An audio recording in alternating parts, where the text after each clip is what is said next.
Hello everyone, it is Joe here from OmniPoke, the channel that brings you guys everything Pokemon. Today we're exploring the very interesting Giovanni's Mill archetype, trying to use the Rhydon's Dirty Work attack to mill the top 5 cards of your opponent's deck as often as possible when you use that Giovanni's supporter that we've got from the new set. It's really interesting. It has been a while since we last seen a sort of proactive milling archetype, literally trying to limit your opponent to 0 cards in their deck. We've seen it previously be successful alongside Durant, as well as Houndoom Mill a little while ago as well. Durant was able to mill 4 cards a turn.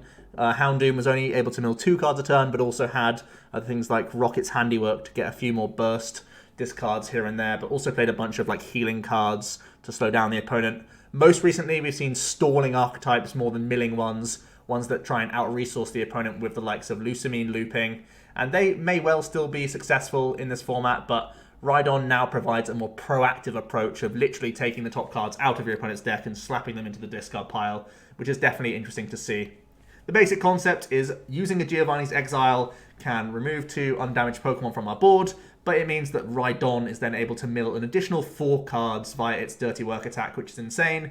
We also have Diglett in the deck to do some extra discards here and there, so pairing those all together is going to be the basis of the deck, and I think a core card in the deck that really has made it function, to be honest, is Dedenne GX. Because we're able to draw cards every turn without using a draw supporter, because we have to use Giovanni, is basically allowed now that we have Dedenne. Previously, this would never really work. We need to keep drawing cards so that we can keep evolving into new Rhydons, finding more DCEs and counter energies, because obviously the opponent's going to be taking knockouts. So being able to dig deep into the deck whilst not using a supporter is really amazing, and that allows us to, make this archetype function, which is really important. So Dedenne is actually a star player in this deck. Don't get it twisted. It's only able to function thanks to the new Dedenne that comes out from this set. And also bear in mind, of course, the mini synergy that we have that Rhydon evolves into Rhyperior. We have Shining Celebi here, so that we can still use Rhydon's attack. We jump up to 160 hit points, which is nice and tanky for a non-GX, and Toppling Wind gets us extra discards. So there can be turns where you get rid of, like 6, 9 cards, maybe even like 12 cards if you're able to double evolve and like Giovanni's away, a Diglett and whatnot. So pretty insane turns are available. Of course, we've previously seen 10 card mills be possible via Charizard's GX attack. That's only once in the game, and here we're trying to get, an average of like 5 if we can help it. And that's, a really high average, to be honest. It's more than Durant ever was, and that was a successful deck. And we also have more tanking potential. So there are obviously some downsides to this build compared to Durant, because, they're all basics, easy to search out and whatnot. And it's much more difficult for us to chain these Dirty Works, because we have to be really reliant on Dedenne. But the potential is here to have much more milling than Durant ever did. And that's definitely interesting, because if Durant wasn't winning the game, it was at least getting close, and because we have the potential to mill even more than Durant, this has the potential to be close against a lot of different decks, so that's pretty cool.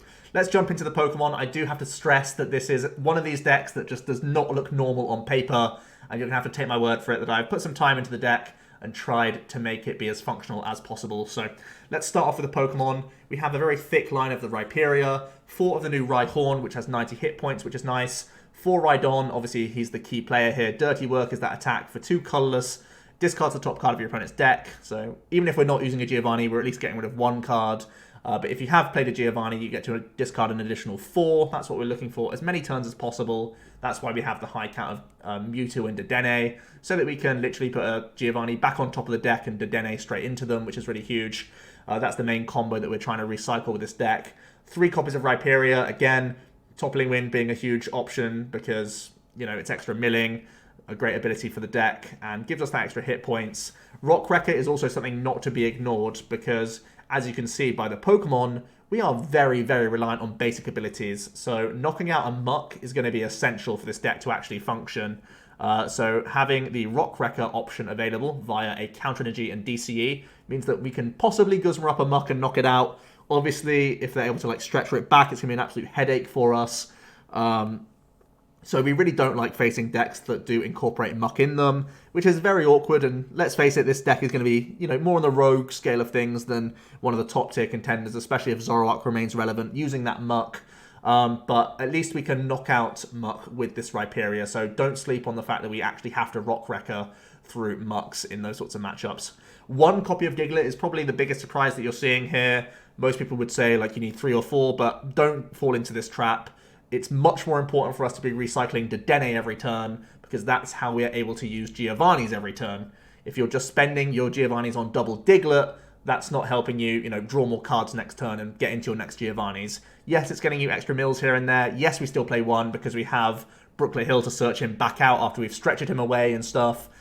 So there is good synergy here, but only ever 1 copy is relevant in my opinion. Possibly 2 if you're worried about prizing him, but that's really the only reason why you would go for that. In general, I think it's a luxury. More often than not, we want to be getting rid of Mewtwo's and Dedennes so that we can keep this cycle going with rescue stretching them back, drawing back into them, using Giovanni's every single turn. That's much more important than getting the 1 random additional discard here and there. But when you can get it off, it's going to be nice. So just 1 copy. Don't fall into the trap of playing multiple, because it's much more important to recycle the other stuff. 1 Shining Celebi, nice tech card, so we can evolve the active Rhydon into Rhyperior to give us that much more hit points, which is great. Obviously, if you're seeing stuff like Muck, you just evolve benched Rhydons into Rhyperiors. Gives you less tankability, sure, but it means we can still attack at least.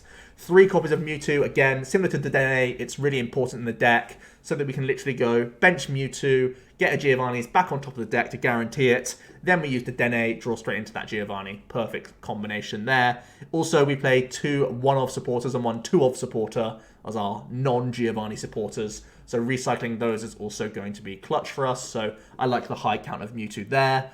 1 copy of Tapu Lele GX. Because we only play 2 draw supporters in the Lillie, we are going to have a lot of Pokemon search to find this Lele turn 1, so that we can use Lillie on turn 1 to get us a big hand size. Obviously, again, this is one of these GXs that we can just banish with our Giovanni as well, which is really nice. So you don't have too much of the liability sitting around on your board, because we can always just get rid of it on like turn 2 or 3. At least that's the hope, which is really nice. So again, it's a Pokemon that we can recycle if we really need to as well. So definitely something to bear in mind. But the star player, 3 Dedenne GX, it's integral for the deck. Completely integral. We need to Dedenne charge pretty much every single turn if we can help it, to get us into more Giovanni's, unless we just happen to sit on hands of spare energy cards and spare Rhydons and whatnot. We need to keep cycling into Pokemon Search and energies and whatnot, so Dedenne is absolutely crucial for the build.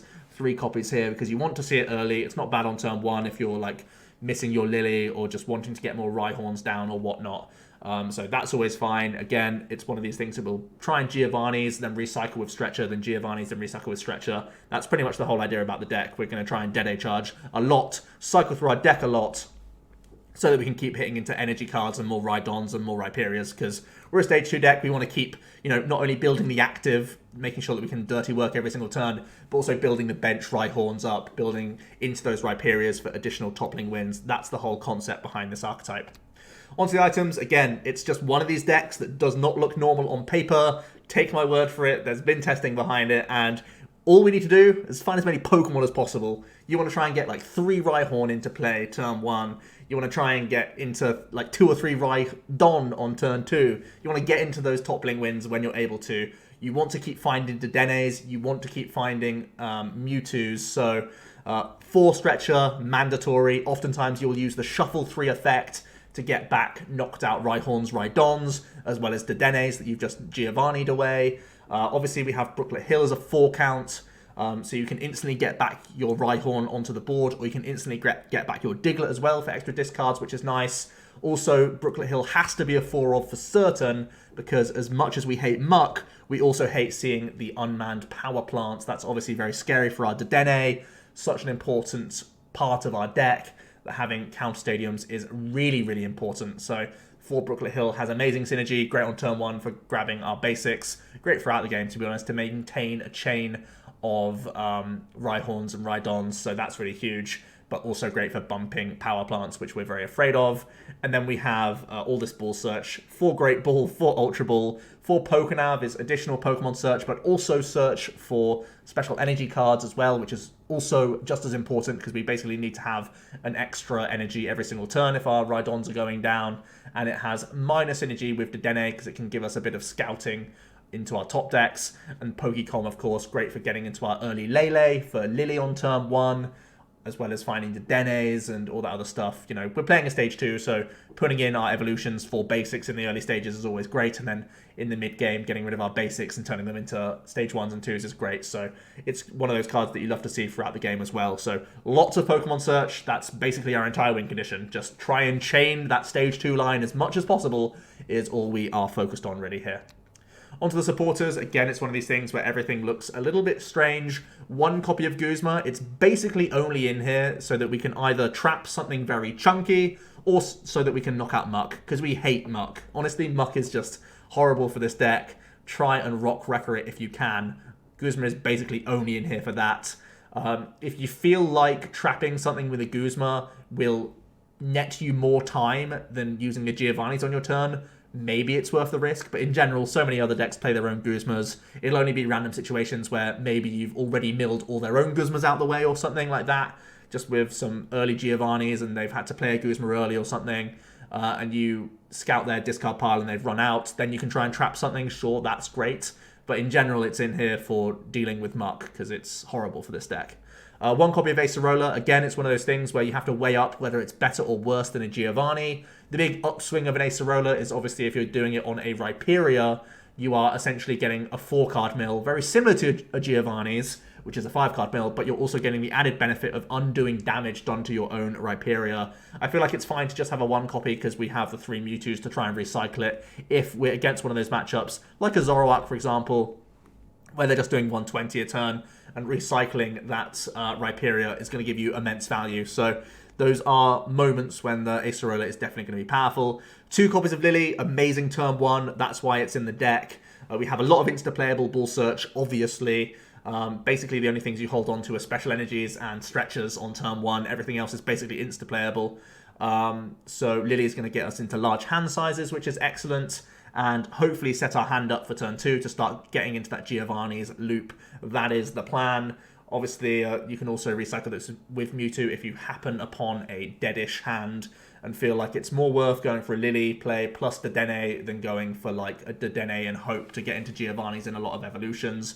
Obviously, we max out the deck with a bunch of Bull Search to try and make it good to Giovanni's as often as possible, but Lillie is still a great fallback to have in the deck in general. And then we're maxing out the 4 copies of Giovanni's Exile, I believe it's translated to in English. That allows you to discard 2 of your bench Pokemon, of course, with no damage counters on them. This is going to be mainly Dedennes and Mewtwo's. Randomly here and there, you can get rid of a Diglett. Obviously, we have Full Stretcher to recycle those Pokemon as quickly as possible, as often as possible. But yeah, Giovanni is a really important card, of course. He is the main supporter that we use basically every turn. Onto the energy, I've mentioned it a lot, but 4 counter energy and 4 DCE. Maxing them out, of course, because we want to have high odds for them. We're always going behind because we're never taking prizes unless we're knocking out Mucks exactly. So yeah, something to bear in mind. Pretty nice. There are those random times when Rock Wrecker actually knocks out stuff as well, by the way. But again, very random situations, only if the opponent's not prepared for it. But in general, we're just using this to spam Dirty Work as often as possible. And it's also the way that we retreat out of our stuff as well. Mewtwo has a 2 retreat cost, and like if people are going to try and trap Lele's and whatnot, obviously we can just pay retreat. If we have to. If they're going to try and stall other Rhydons or Rhyperiors, we can just attach to those as well. So we're not too worried about being stalled. Again, we play our own Guzma anyway, so we can get out of there. And we have Mewtwo that can recycle the Guzma anyway, so not too big of a problem, even though we just play the 8 energy total. Onto the full list. Again, everything looks very counterintuitive and strange. But yeah, that's how this deck functions, really. Just try and get as many Pokemon out as possible. And try and get towards those Rhyperiors, because that's when you get amazing turns of crazy milling. And if you're just able to chain those Rhydons, things are going to look good for you. But otherwise, basically, you're against the clock with this deck, because people are essentially taking a prize a turn. We don't play many stalling cards. We don't play any like hammers or disruption supporters. We're trying to just be as aggressive with our own mill as possible. Basically, don't miss a turn of getting rid of at least 5 cards from the opponent's deck. That is the entire plan here. So onto tech options. Like I've said, I've been all over the place with this deck. I've had more regular counts of supporters and tried to weave in Lieutenant Surge. That takes up a whole load of space. And on turns when you're not using Surge, everything goes so slowly. The plan is to go Surge into Giovanni's, into then like draw supporter. It means that you have, more outs to good supporters on turn 1, like more Lilies, more Cynthias and whatnot, but it doesn't feel all that strong, to be honest.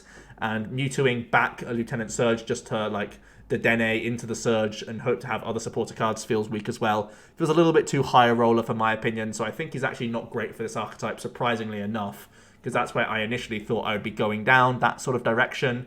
Having a mini, like, Magcargo engine was also something I tried to look into. Obviously, burning Magma GX gets rid of 5 cards, and it allows you a turn of not using a Giovanni, which is very appealing. It lets you, again, use, like, a draw supporter on that turn and try and build up things at the back of the board, which is pretty nice. And then you might just have, like, I was thinking like a 2-1-1 line, where you also have Smooth Over to literally just make your hands a bit less ugly. But it's just one of those things where bench space gets pretty premium. You just rather have multiple Rhyhorns and Rhydons being threatened all the time. So I think that's the reason why I went away from the Magcargo. But its GX attack is pretty nice. Marshadow is one of those cards that is like a mini Dedenne. Obviously, it's a bit more risky, and that's the reason why we've gone away from Marshadow, but it's one of those cards that can slow the opponent down. Buff padding works on both Rhydon and Rhyperior. So if you think this will buy you some more time, you may want to add these into the deck, maybe cut down from some of that Pokemon search. I'm fully aware that we play a stupid amount of Pokemon search, really, really high, but honestly, I just want to guarantee that we're using Dirty Work every single turn, and that we have Toppling Wind always being threatened. I think that's going to get us probably more value than buff padding. If you do want to go down to having like 2 copies of buff padding, that's fine too. Maybe go up to 2 Acerola if that's the case. There's things like counter catchers and crushing hammers and stuff. I think they're not going to be impactful enough. Maybe a couple counter catcher, but I don't think we have enough space for these hammers. It's not going to be impactful enough, especially if you're flipping coins anyway. You'd much rather be Dedenneing into more Pokemon in general. And if you're not a big fan of the Shining Celebi, obviously we're super weak to Muck already. So I think like just having Memory Energy counter gain doesn't make you any less weak to Muck. You still hate seeing it. So I'm all in on Celebi right now, but if you want to have Memory Energy counter gain, that's an alternate route that you can go for. Quick word on Brock, it's a supporter card that isn't Giovanni's. That's the main reason I'm not playing it, but it gets us more Pokemon back if we need to have like a big burst of getting a bunch of things back. But overall, I think full stretch is fine. Just be a little bit careful about Dead A charge and try and get as much value from your stretches as possible, obviously. Trying to use that Shuffle 3 effect as much as possible and only use the pick 1 if you need to use the Dedenne that turn, basically. That's the main policy I have behind the deck. Onto the matchup overview. I think I've been pretty harsh on this deck. I do think this is definitely rogue tier and definitely more fun. Obviously, the reliance on your abilities is a big problem when you're up against the Zoroark decks. Zoro Control plays 2-2 Muck. Even Zoroark getting Muck out is a problem. Zoro Dugong is a big problem. They have a bunch of spread as well. So they can be hitting some of your GXs if you haven't been able to Giovanni. So then they sit as GXs on the board for you. Or even just knocking out some of your lower hit point Pokemon would be an issue. Whilst also threatening that annoying Muck, which is always a problem. And then I've put a bunch of one-hit KO decks, basically. Malamar, Pikarom, Blacephalon, Porygon-Z, Quagnag, Vicaray. They can just, get their setup going and chain attacks. So they're literally putting you on a 6-turn clock. Or like a 7-turn clock. They have a turn of powering up stuff, and then every other turn from then on, they're trying to get big one-hit KOs. And I think, a 7-turn clock's definitely awkward for you to try and win the game. Obviously, it depends on how much they need to dig through their deck, but these are things that we're definitely a little bit concerned about. And then Combo Honchkrow, I've said, is going to be a problem for you. You really don't want to see Honchkrow because its ability is awful for you. We only play one Guzma. Getting around Honchkrow's ability is obviously huge. And also sometimes they play things like Power Plant. They're going to play things like Let Loose and just ruin your hands. Even if they're just resetting your Mewtwo's and whatnot, that's going to be a problem for you. Obviously, the biggest problem is their own ability stops you reattaching DCs and counter energies. So Honchkrow is horrible to see. Muck is horrible to see. And one-hit KO decks are going to try and put you on the clock, from turn 2 onwards, basically. I think some of these other decks can also be relatively awkward as well. I have to stress that this is more of a fun archetype than a very strong one, but I think there are definitely some problems here. I've also said Regigigas Hooper could be awkward for you as well, because they have a lot of, obviously, energy removal, and they can essentially limit us to 8 attacks, and they have a lot of recovery pieces to physically get back cards. Sometimes they can play their own Brock's Grit. Sometimes they're just meaning back supporters that we're milling away, so they could actually out-resource us in that regard. Or they could just try and work towards other things as well. So I think the Regigigas Hooper is very awkward overall because they're just going to remove an energy every turn, similar to just knocking out stuff, basically. And they might just survive the amount of dirty works we're able to do. And if that's the case, we just lose the game because they don't need to play much. They just need to Stevens into all the energy removal, then just sit on their hand and draw once per turn, and then like judge their hand back in the late game. And then they haven't been decked out, and we're not able to do anything else. And they can just loop back a bunch of their supporters and at least force a tie. So that's something that I would imagine is pretty awkward for us overall. So my closing thoughts is that it is very awkward to use your Giovanni. You completely have to warp your deck towards this route, and that's pretty funny and interesting to sort of have this sort of mental experiment and try and make it work to the best of my ability. It started off in a completely different direction and has ended up here, which I never thought would be the case, but similar to the Vikavolt from yesterday, it's just one of these decks that you have to completely change your mentality and have to play the game very differently and towards a different goal. And it's been a fun challenge to try and make this at least passable as a deck. And I think if anyone is going to try this rogue, this is probably a decent starting point, to be honest. I think Muck is, again, just hell for you, as is the Haunch Crow. Those are two things you definitely want to avoid if you're playing this deck. And overall, this is probably more on the rogue side and maybe not as successful as the sort of Lusamine loop decks that we have come to know over the recent format. And, you know, like Sylveon and Regigigas Hooper. I think those will still be tried and trusted and powerful as long as Stevens remains around, and Bill's analysis has made it much stronger as well.